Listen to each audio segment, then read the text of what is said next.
그쵸. 같이 밥 먹고 하는 한 가구. 세대주. 그쵸. 주소 전입도 돼 있고 그 집에 거기에 주소 전입이 돼 있는 사람이 위장 전입돼 있는 사람까지 포함이에요. 다 포함했을 때 하나의 세대예요. 그 세대 중에 그 집이 요번에 수용되는 그 집 말고 다른 집이 있으면 안 되는 게 맞는 거예요. 네. 그러니까 그거를 우선 꼭 체크를 한번 하시고 혹시나 뭐 학교나 어떤 뭐 민방위 훈련이라든지 뭐 예비 훈련 때문에 뭐 위장 전입을 해놓거나 주소를 옮겨놓는 경우도 있어요. 그런 것들은 확인을 다시 한번 체크를 하셔서 내가 나랑 같이 살고 있는 사람들이 누군지 서류상으로 동일 세대원이 누군지를 판단을 하셔야 돼요. 그래서 그 동일 세대원 중에 집이 따로 있는지 혹시 뭐 배우잖아, 뭐 자녀가 몰래 뭐 그럴 일은 없겠지만 그러니까 같이 세대원 중에 집이 한 채로 있으면 이 가구가 된다. 그렇죠. 그러면 요번에 수용되는 집은 언제 먼저 뭘 팔게 될지 모르겠지만 먼저 파는 거는 비과세가 안 되는 거예요. 네. 그래서 만약에 이제 2주택자였는데도 불구하고 나는 종전에 있는 집 다 처분하고서 여기 수용될 때까지 기다렸어. 그러면 그 1세대 1주택자가 맞죠. 그럼 비과세가 되는 게 맞는데 그런 부분들은 좀 감안을 하셔서 다 준비를 해 놓으시고 더 중요한 건 여기 형태가 주택의 형태가 어떤 형태인지 모르겠지만 집이 이렇게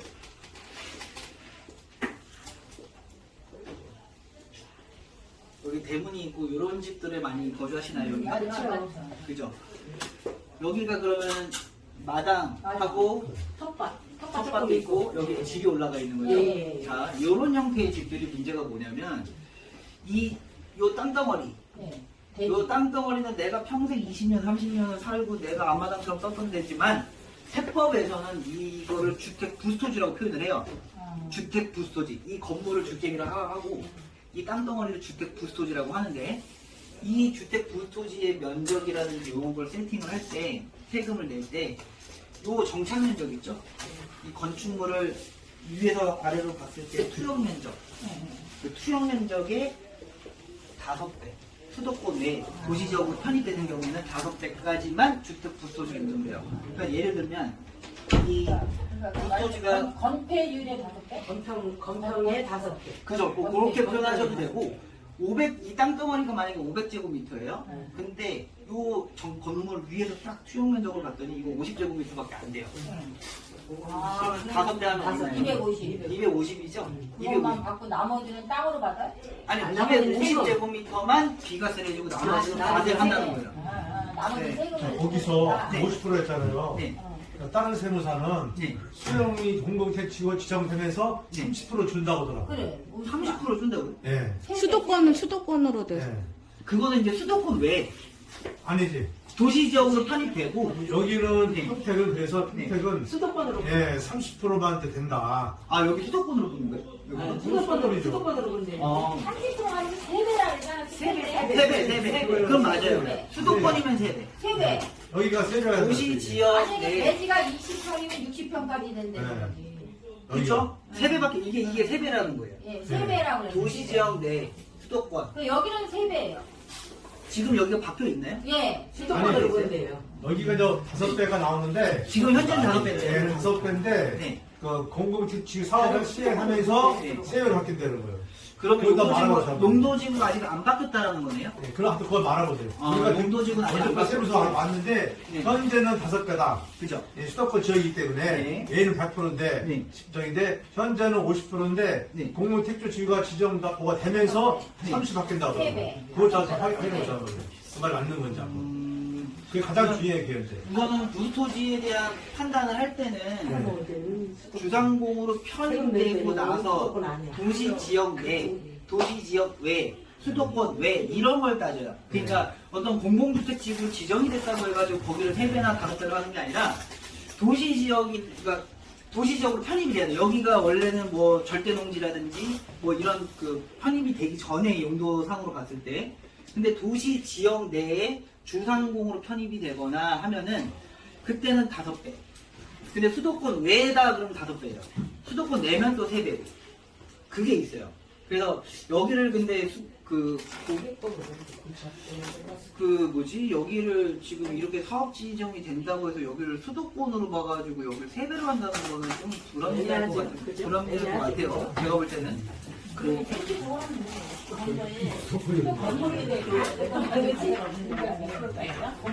건평은 제한이 없어요? 건평은? 그거는 건물을 지을 때인 거니까 그런 거랑 상관없어요. 네. 그래서 우선 주택을 갖고 계신 분들은 지금 이런 것들이 가장 기본이 되는 게 뭐냐면 저희가 양도세 신고할 때 건축물 대장만 보는 게 아니에요. 이 아까 정착 면적이라고 해서 그거를 건축물 대장이라든지 이런 걸 통해서 다 판단할 수가 있지만 지작물 내역서가 가장 중요해요. 지작물 내역에 지작물에서 주택 구소를 판단할 수 있는 면적들을 뭘로 볼 신고 거냐? 안 된 지점. 신고 안 된 지작물이 아니라 그 건축물에서 허가난 지장으로 허가난. 이거 보세요. 다 포함되는 거 지금 완전 신고 안 된 걸로 누가 내가 포함되는 거. 지상물 조서에 몇 평방미터로 써지냐 이게 제일 중요하거든요. 여기가 지금 아까도 제가 말씀드렸지만 수도권 내 도시지역이잖아요. 근데 여기가 주거지역, 상업지역, 공업지역으로 편입이 되는 거고요. 도시지역이라는 거는 그 외에 한 가지 그게 하나 더 있어요. 자연녹지지역. 자연녹지지역으로 유지되는 사람들은 5배예요. 그러니까 이게 사람마다 또 다를 거예요. 그러니까는 대지가 한 예를 들어 대지가 네. 300평인데 네. 만약 50평을 썼어. 네. 근데 계획관리 지역에 집을 줬으면은 3배고 네. 자연녹지에다가 집을 산다는 거예요? 아, 그게 아니라 집을 짓는 게 아니라 네.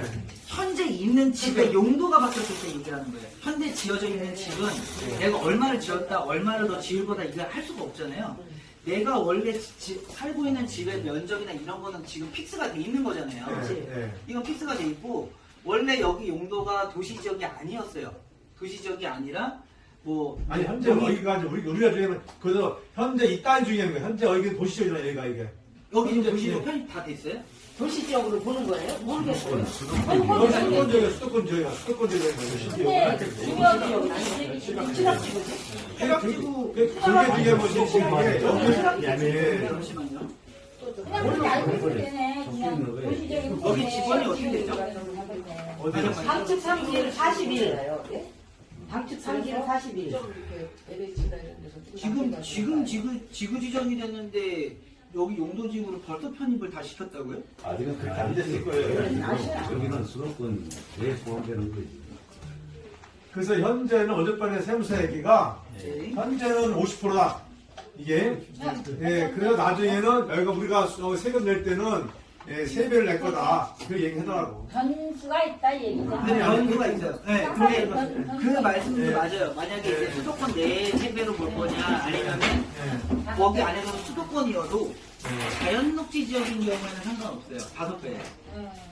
네, 자연녹지 지역인 경우에 주거지역, 상업지역, 공업지역만 3배로 보는 거고 자연녹지 지역인 경우에는 아니 5배. 그게 아니라 그 아닌데 이제 대지 같은 경우에 자연업체에다가 건물 짓는 게 있고 계획관리에 건물 짓는 게 있잖아요. 그러니까 계획관리 40%를 짓게 되고 자연은 20% 짓게 되잖아 이게. 근데 중요한 게 뭐냐면 네. 그게 용도가 나중에 양도할 때 됐을 때 이미 바뀌어 있잖아요. 요거는 한번 나중에 있잖아요. 말아보고 한번 한번 줘요. 요거는 사실은 넘어가고. 예.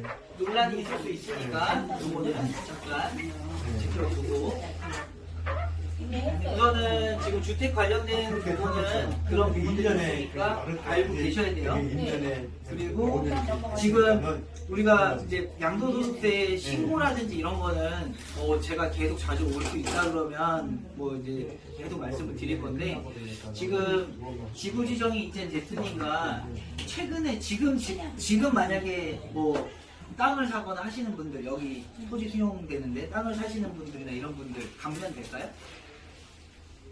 아직까지는 안 되겠지. 지금 땅 샀어요. 제가 만약에 여기서 저기 땅을 샀어요. 양도세 낼 때 감면 받을 수 있을까요? 안 되겠지. 아직 그러면 안 했기 때문에. 아니요. 양도는 됐어도 지금도 지구 지정을 기점으로 한번 따져야 돼요. 1년 전. 2년 전에 사야 돼요. 지구 지정. 여기가 사업인정 고유라고. 12월 30일 2년 전에 그쵸. 2년 전부터 갖고 있었어야 돼요. 그리고 2019년도 12월 30일 이전부터 갖고 있었어야 또 비사업용 토지가 배제가 될 수가 있어요. 그러니까 우리가 수용 쪽에서 이 날짜에 대한 것만 보더라도 두 가지를 해결할 수가 있는데 공익사업 요건, 공익사업 수용 감면, 그 다음에 비사업용 토지. 이 두 가지는 요 날짜만 안다 하더라도 해결이 돼요. 근데 비사업용 토지, 이 감면은 아까 얘기 드렸으니까 요 요건은 뭐냐면 다 해주는 게 아니라 요 지구 지정, 그러니까 이걸 사업인정보실로 본다 할 수 있으면 요 날짜를 기점을 2년 전부터 갖고 있었어요. 네, 2년 전부터. 네. 2년 전부터. 2년 전부터. 대부분의 여기 토지 소유자분들이 2년 전부터 갖고 있었을 거예요. 그러면 만약에 내가, 야, 이거 우리 아버님이 갖고 계셨는데, 증여. 나한테 지금 돌아가셨어. 돌아가셨어요. 그렇지. 그럴 수 있어. 그러면, 증여 안 하고 그냥. 그러니까 상속 안 하고. 상속이 증여가 됐다가 아니라 상속 안 하고. 상속이 된 경우에는 피상속인의 요건을 가지고 판단을 해줘요. 그러니까 네. 그대로 그냥 네. 해줄 수 있다 연결해서 오케이. 그럴 때는 해줄 수는 있는데, 증여가 아니고 상속일 때만인 거죠. 네, 증여는 근데 이월과세가 적용됐을 때는 또 그렇게 돼요. 네, 이월과세가 됐을 때. 근데 이제 비사업용 토지 같은 경우도 마찬가지예요. 비사업용 토지, 뭐 이제 이거는 생겨되는 거 없고, 비사업용 토지는 지금 현재 2019년도 기점으로 해가지고 2020년도부터 해가지고 봤을 때 내가 농지를 샀는데 농사를 안 짓고 계신 분들, 그리고 이용 목적과 다르게 토지를 활용하고 계신 분들은 비사업용 토지 검토를 해야 됩니다. 이거 나중에 문제 생길 수 있어요. 무조건 이거는 5년 전부터 보는 거고 이건 2년 전부터 보는 거예요. 네. 이거는 이제 사업인정고시를 이제 언제 났냐에 따라서 요거는 이제 바뀌는 건데 2년 전, 5년 전. 근데 대부분 주택 갖고 계신 분들은 이거 해당할 일이 없어요. 이거는 당연히 그냥 뭐 적용됐을 거고 비사업용 뭐 비과세만 받으면 뭐 감면받을 이유도 없죠. 근데 비사업용 토지도 뭐 대지를 갖고 있는 사람들이 뭐 굳이 뭐 그렇게 할 이유도 없는 거니까. 근데 대부분이 이제 농지를 갖고 있으면서 농사 안 짓고 여기가 뭐 재개발이 되는 뭐 개발이 된다. 여기가 뭐 투기 목적으로 외국인들이 여기다가 사놓는 경우 있잖아요. 외국인들이 임박해가지고 사놓는 경우. 그리고 자기는 서울에서 뭐 출퇴근하고 있고. 그런 사람들은 이거 비사업용 토지 걸릴 가능성이 높아요. 실제로 걸리면 어떻게 돼요? 중과세가 돼요. 네, 중과세. 비과세를 안 해요? 비과세가 아니라 원래 6%, 15%, 24%, 35%, 38%, 40% 무제세율 있잖아요. 이게 15초가고 이렇게 돼 있는데 여기에다가 플러스 10%씩 해요. 예, 그건 안 해요. 중과세가. 플러스 10%. 네, 중과세 됩니다. 과세를 이거에 플러스 걸려들면 10%. 15% 낼 세금을 25%로 그러니까 가요. 농지를 놀리고 있을 때 그러면 농사를 안 짓고 나무라도 꽂아놓은 거 괜찮은 임차는 거예요? 나무라도 꽂아놓은 거는 아 근데 그거는 이제 뭐 해당하시는 분들인지는 모르겠는데 나무를 꽂아놓은 거 아니라 농민으로서 요건을 충족해야 돼요. 농지 뭘 심어야 돼? 뭘 네. 심어야 돼? 그걸로 이 튀기지. 비사업용 토지는 농지 관련된 거, 대지 관련된 거, 임야 관련된 거 지목별로 해서 그 지목에 맞게끔 어떻게 활용을 하고 있었는지를 비사업용 토지 검토하는 기준이 다 달라요. 근데 농지, 전답 같은 경우에는 비사업용 토지로 분류 안 되려면 내가 직접 내 노동력을 투자해서 경작을 해야 돼요. 그리고 내가 소득이 3,700이 넘어가면 무조건 안 돼요. 네. 맞아, 안 돼. 무조건 안 돼요. 우리가 지금 뭐 자녀분들도 계시겠지만 연소득 3,700이면 월 거의 한 300만 원 정도 조금 넘게 받는 거잖아요. 근데 지금 사회초년생인데 300만 원 넘어가면 그 월급 받아가면서 농사 지을 수 있을까요? 못해요. 못해요. 회식도 해야 되지. 안 줘. 회식 뭐 경찰이셨으면 더 잘, 공무원이면 더 너무 못하고요. 말도 안 되는 거고요. 뭐 지구대 들어가 있으면 뭐 농사 어떻게 지어요? 투자차 타고 와서 그러고 할 수는 없잖아요. 그러니까 공무원은 절대 더잘 알아. 그쵸. 네. 그래서 이제 그런 부분들은 좀 문제가 되니까 이런 거는 이제 혹시나 이거를 모르는 세무사들은 수용됐네요? 하고 감면 시켜버려요. 감면을 시키고 그냥 그러면 이제 아까 했던 대지가 만약에 500평이다. 근데 이제 주택으로는 만약에 200평 들어갔다. 네. 근데 300평은 그 뭐 나무라든가 뭐 정원수라든가 반대가 심어 있어요. 네. 그것도 뭐 내려가요? 비싸게 내려오지만 아니요, 그러진 않고요. 상업자라고. 예를 들어서 이제 거기 오가 이제 네, 네. 아까 그 용도지구가 왜 중요하냐면 자경감명 같은 걸 받을 때도 예. 우리가 서울에 있는 땅이에요. 서울 우리 한 뭐 강남역이라고 생각할게요. 강남역에 건물을 부셨어요. 거기에다가 성토해가지고 막 깻잎을 키웠어요. 그거를 8년 동안 그렇게 했어요. 그 땅 자경감명 받을 수 있을까요? 그 왜 안 할까요? 농지가 아니잖아.